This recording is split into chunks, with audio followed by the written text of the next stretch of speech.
Study session, the National Pollutant Discharge Elimination System Phase 2 Stormwater Report. This is very exciting, Director Nevergall. Please enlighten us. Yeah, thank you, Mayor and Council. Former Council Member Carol Rudy used to say this was one of her favorite presentations. So I'll try to make it as no less boring than it sounds, but overall we had a good year. As you probably already know, the city operates a stormwater management program, which is required by the Department of Natural Resources. Gladstone is a phase 2 community, which means when EPA and DNR implemented the program, it was implemented in 2 phases. The first phase was large cities over 100,000 people, and then the second phase was smaller communities like Gladstone that have a population between 10,000 and 10,000 and 100,000 people. So thus the phase 2. As part of our program, we are basically rely on 6 minimum control measures. Those minimum control measures are public education and outreach, public involvement, illicit discharge detection and elimination, construction site runoff control, post-construction stormwater management, and pollution prevention and municipal operations.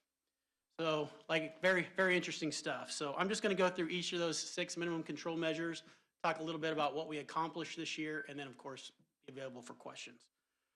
So the first one, public education and outreach.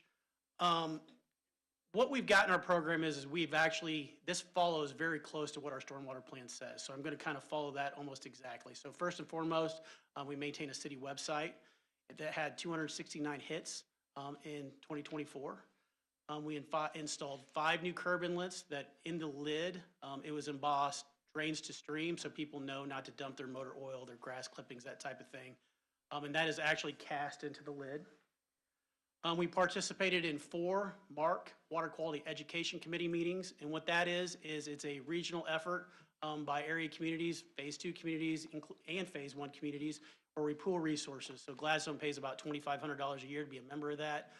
We meet at least quarterly, and with that, we're able to share resources. So we come up with brochures. Every couple of years, they'll actually do a regional survey on basically stormwater habits, what people think about stormwater, that type of thing. So things that we would have to do on our own, we can actually do as a region. So we share those resources, and it's a very good committee for us to participate in. This past year, we published 2 articles in the city magazine. That's one of the criteria is that we will publish at least 1 annually. So we were able to do 2 this year, and that goes out to about 18,000 residents in the spring and then another 18,000 residents in the fall. We continue to participate in the MARC Solid Waste Management District. That is, again, a conglomerate of communities that work together on solid waste type issues, household hazardous waste, those types of things. So we're a participant in that. And then, of course, I mentioned briefly that the Water Quality Education Committee helps us with brochures. We were able to get that material, and we were able to distribute it at City Hall, the Community Center, as well as Public Works. So next is public involvement, and that is basically getting folks out and part of our program. So we continue to operate the regional yard waste recycling facility. That counts. So we generated about 3,500 cubic yards of mulch. To give you an idea how much that is, we pay, well, 3,500 is a lot. We pay about $8 a cubic yard to basically have that ground up by Missouri Organic, and then it's distributed to the region. So about $25,000 a year in cost to the city of Gladstone. Some of that cost is offset by the small fee that our residents pay, $1 a bag, and it goes up from there depending on how much they dispose of. We participated in the regional household hazardous waste program. This year, 463 vehicles participated in that, and that's both locally and at the Doremus facility. And Gladstone residents disposed of 37,000 pounds of material. So a lot of hazardous material that's being disposed of properly. We hosted the annual spring beautification event this year on April 26th and 27th. And we disposed of 53 dumpsters of material. We continue to work with our local organizations. You heard me talk about embossing the top of storm drains. We'll also do the little placards. So if you've got a storm drain that wasn't embossed, We work with the Boy Scouts and Rotary and those types of organizations to actually come out on a Saturday, glue those to the top of our storm drains so people know, again, don't put your grass clippings, oil, anything like that down the storm drains because it will end up in our streams. This is something that I was very proud of. Construction coordinator James Edmondson, he doesn't work with the city anymore, but he made 16 presentations to area elementary schools. So Oak Hill Day School, a variety of different ones. So even though he's not with us, I think credit belongs where credit is due, and James did a fantastic job of reaching out to the schools and teaching those kids about stormwater.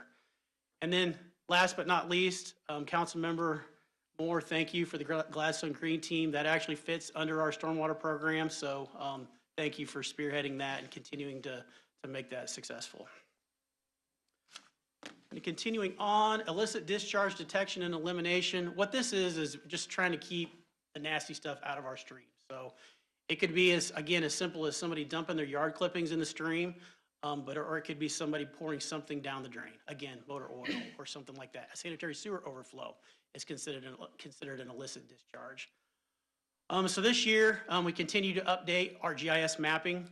And one of the things that we needed to do was show our stormwater BMPs, and stormwater BMPs are rain gardens, detention basins, that type of thing. So we had a pretty good basis for our pipes, but we hadn't done a great job of mapping those other facilities. So those are part of our mapping system now. To date, we've screened approximately 50% of our city outfalls, and we define those as any pipe that's 36-inch and larger. Part of the permit is that we will complete screening of all of those outfalls during the 5-year permit cycle, so we're on track as far as that goes. We developed some in-house training for our staff, which has been very successful. And then another one that we can take credit for here is cleaning of our sanitary sewer collection system. One of the biggest sources of illicit discharges are sanitary sewer overflows. So we continue to clean 25% of our system every year. So that's about 150,000 linear feet of sewer cleaning every year. Continuing on, construction site stormwater runoff. This is basically erosion control. Gladstone already has a fairly stringent erosion control ordinance that requires a permit for anything that disturbs over 200 square feet.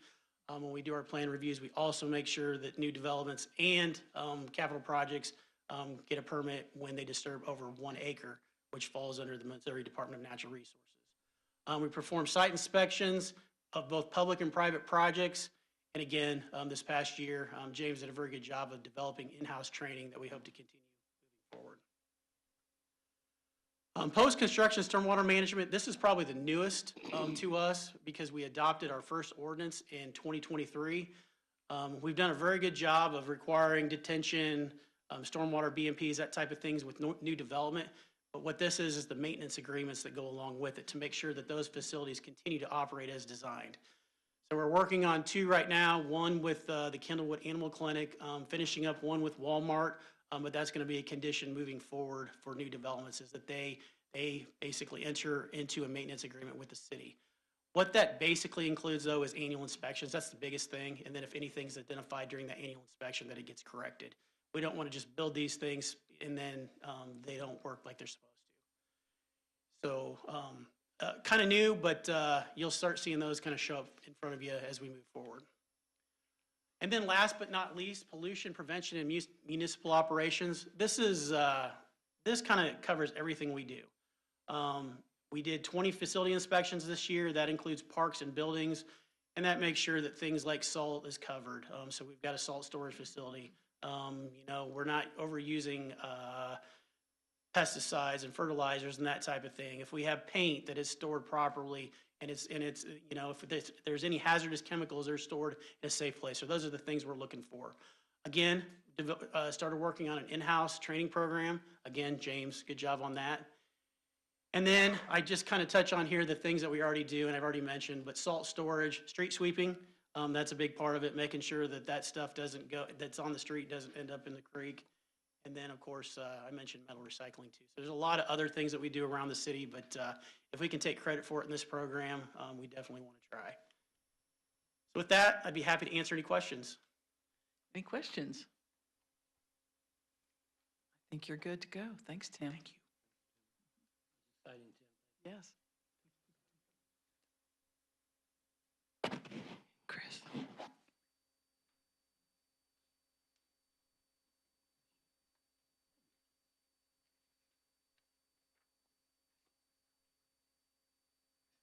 All right, we'll get started here in about 3 minutes.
Thank you, Carla. I'd like to welcome you to the regular city council meeting for Monday, March 24th, 2025 at 7:30 PM here at Gladstone City Hall. Madam Clerk, please note all city council members are present. We do have a quorum. Please rise and join me for the Pledge of Allegiance.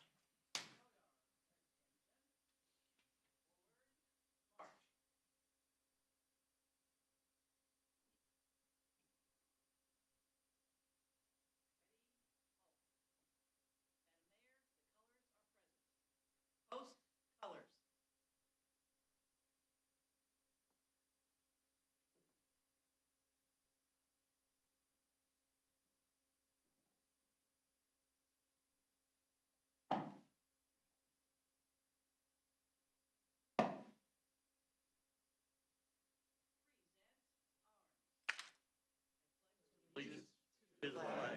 Of the United States of America and to the republic for which it stands, one nation, under God, indivisible, with liberty and justice for all.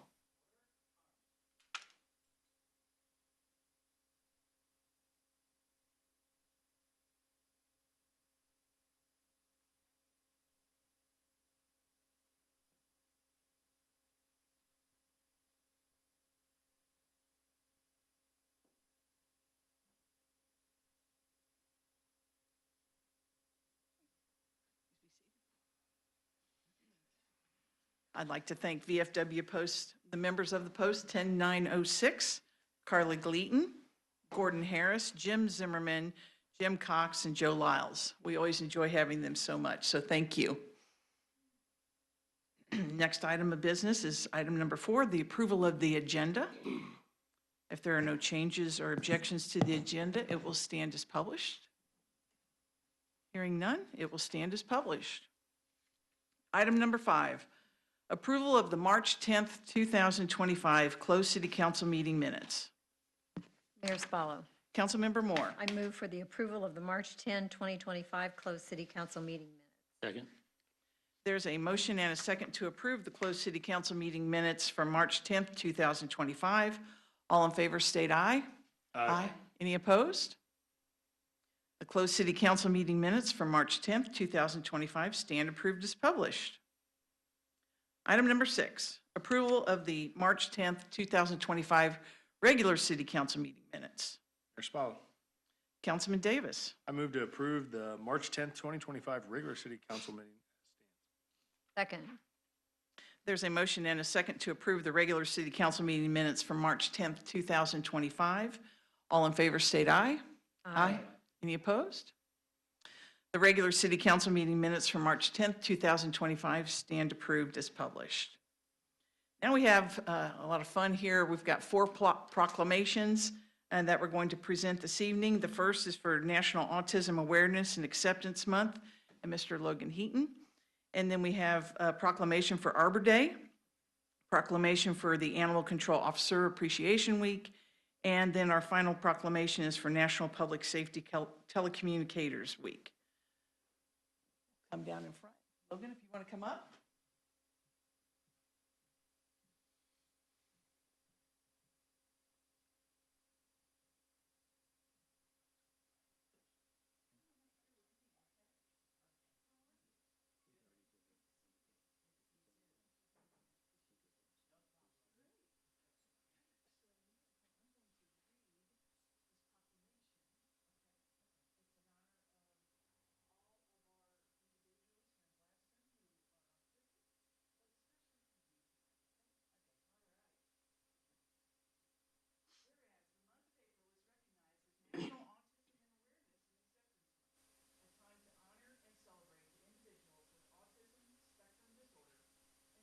Awareness about their lives, challenges, and accomplishments.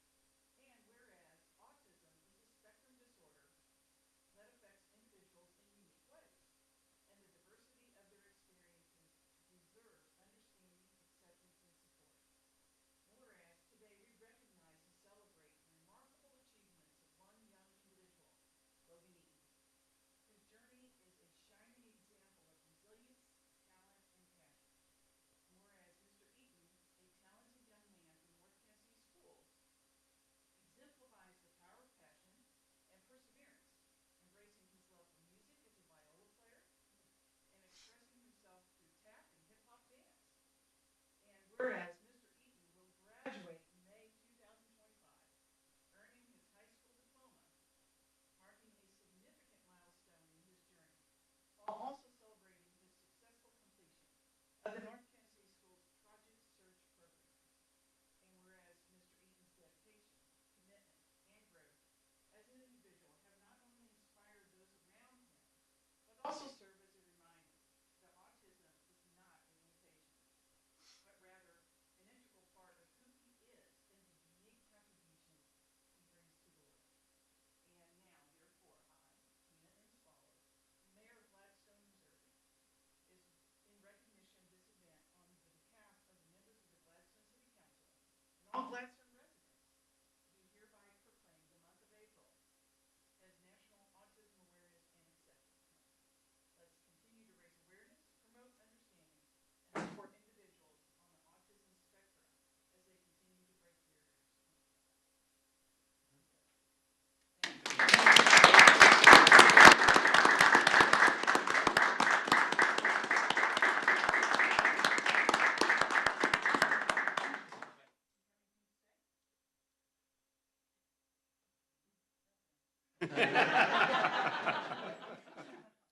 I've gotten to know Logan over the years. His dad, Kevin, is here. His mom is on vacation in New York right now, unfortunately. But his mom, Lisa, was a part of our Shaping Our Future committee, and she volunteered back in 2016 and was a big part of that accomplishment. So I've had the honor of knowing Logan all these years now, and really do celebrate all of his accomplishments. He's a wonderful young man. Don't take him on in gaming, though. He will be too. Right. Okay. Our next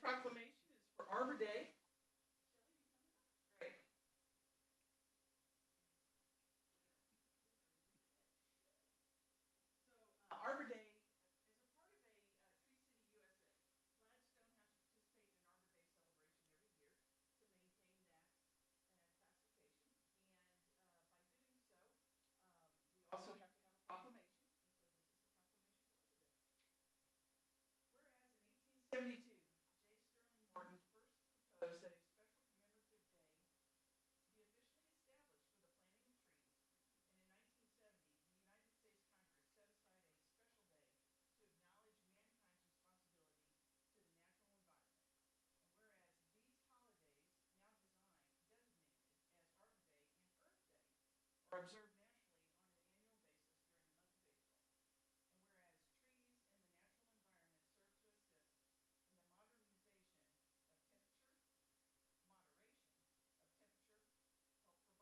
environment serve to assist in the modernization of temperature, moderation of temperature, help provide the clean air we breathe, produce oxygen, and habitat for wildlife, and provide a source of joy, beauty, and spiritual renewal to the community. And whereas trees and proper care for our Gladstone environment serve to increase property values, enhance the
Next order of business, item number 11, communications from the audience. Members of the public are invited to speak about any topic not listed on the agenda. While speaking, please state your name and address for the record and limit comments to 5 minutes. Is there anyone like to speak tonight? Please. Hi, Jim. Hello, Mayor Spallo. My name is Jim Oldebecken. Tonight I come prepared. Once before I spoke too long, 5 minutes. Hopefully I won't eat all that sand. You too. All right. I need another hand. Awesome. I would like to mention two forgotten patriots. Today is the anniversary of the birth of William Boydston, who was born March 24th, 1753. Mr. Boydston fought in the Revolutionary War. He served under Francis the Swamp Fox Marion, who was portrayed by Mel Gibson in the movie The Patriot. There's much I could say, but just a few points about him. During his several 3-month enlistments, he married his wife, Elizabeth, and had his first child as the war is happening all around him, and as he went back to war.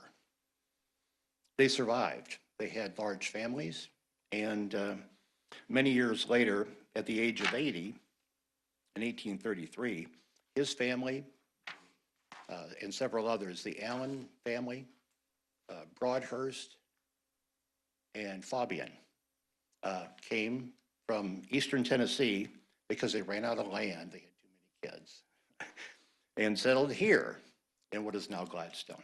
And I think most people in this room are aware that he was buried, the first buried at the Fabian's Cemetery on 72nd Street at Crayons.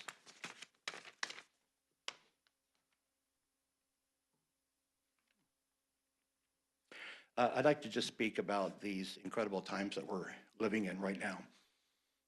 I've talked with people that are just uncertain as what to think, what to do, who to trust. I'm glad I embraced the upcoming 250th anniversary of our country with the conviction that it's important to prepare for something like that momentous. This is a rare opportunity for us to reconnect to some amazing people. They were imperfect people, but people with some beliefs, some understanding of self-evident truths, and an understanding of what government doesn't work and what they thought might work better. And sacrifice they did. I believe that to answer the question, what can people possibly do? I think it's reconnect. One great way to do that is to take advantage of information out of the political battles. Everything with the 250th initiative commemoration, I hear people say fiercely nonpartisan, and I don't see it in that group. People from all over the nation. But here's Forgotten Founders. It's a book of Black patriots, women soldiers, and other thinkers and heroes who shaped early America. I encourage people to look for the people that helped found our country but are not on coins, dollar bills, the sides of mountains, and school buildings. There's many more out there. William Boydston was one. I'd like to say something about the 250th. The 250th commemoration has been ongoing since 2018. It was my pleasure to attend a national convening of states. in Philadelphia in September of last year, exactly 250 years after the First Continental Congress convened in the same buildings that we were in. Right now, a gentleman by the name of Harold Phillips is in Williamsburg for a couple of days, and I believe Brian Ettinger is there also for another convening of states, collaborating on activities that are meaningful to help people be better citizens. He is a city council member of Liberty and has joined us on Clay County 250, which continues to meet monthly. That group has reorganized. The new chair is Scott Wagner, Western Commissioner for Clay County. The group has recently received a grant from Missouri Humanities. And finally, I'd just like to give tribute to a dear friend who has spoken with me here on 250. He had a health event that he's recovering from. And he is exemplary in such areas as civil discourse, being a better human, and making meaningful contributions as a citizen. He knows who he is, and thank you for your time. Any questions? Thank you. Any questions? Thank you, Jim. Is there any other members of the audience that would like to speak? Seeing none, we'll move on to item number 12, communications from City Council. Councilman Davis. You know, as I walked in here, I didn't have anything to add, and then I ran into Chief Ferris over there, and he had acknowledged that on Friday he became a grandfather, and I think that is worth every attribute to have. So congratulations. I think everybody's good. Leo Joseph, right? Leo Joseph. Congrats.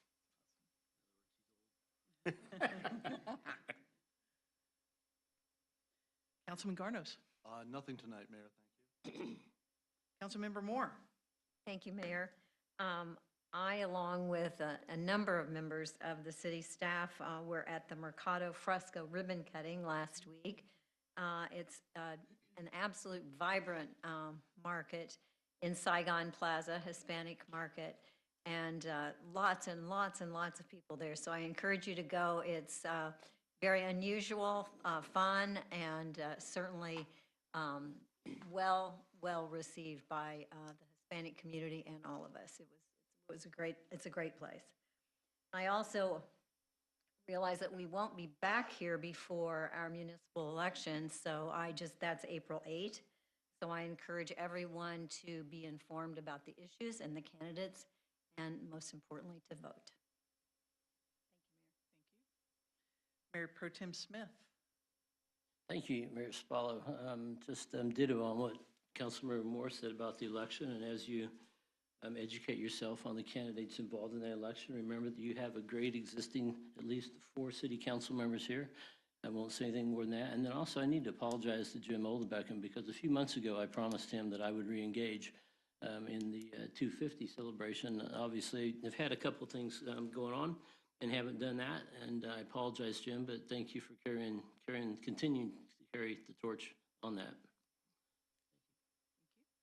I've just got a couple of items. First of all, this morning when I opened up my email, there was a really nice thank you note for our Public Works Department from some folks that live at 60th and Forest. You guys recently had a street light installed in front of their home.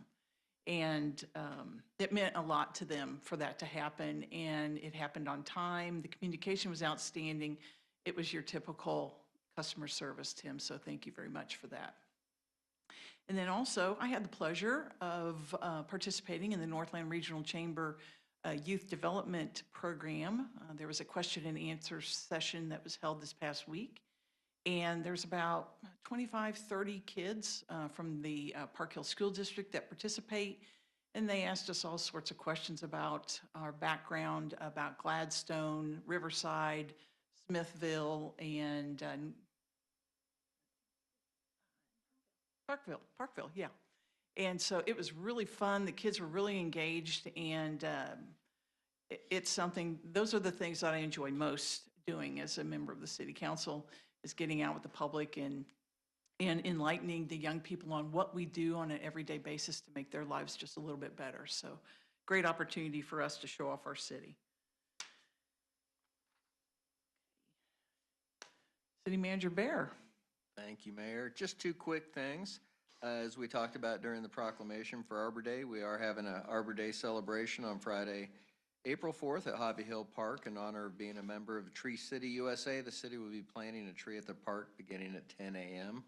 And April 7th, 2 o'clock p.m., we're having the groundbreaking for the long-awaited dog park at 76th and Antioch Road at Happy Rock Park. That's all. Thank you. Now we'll move on to our consent agenda. Madam Clerk, please explain and read the consent agenda. A consent agenda allows the city council to consider and approve routine items of business without discussion.